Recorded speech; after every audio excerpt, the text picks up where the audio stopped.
Changing a shower head is a super easy job you can do yourself. Turn the shower head counterclockwise to loosen it. I use a rubber strap wrench because they won't scratch the finish like a metal wrench can. Clean all the old plumbing tape off the thread.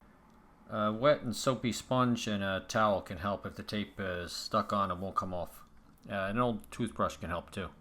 Pretty much all shower heads are designed to fit a standard half-inch shower arm.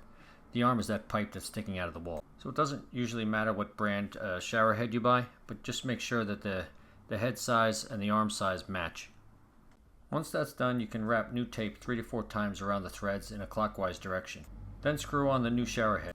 Hand tighten it at first and get it snug, then give it another quarter turn or so with a wrench.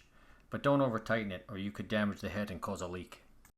If you install a shower head with multiple settings, spin the head until the lever faces where you like it best.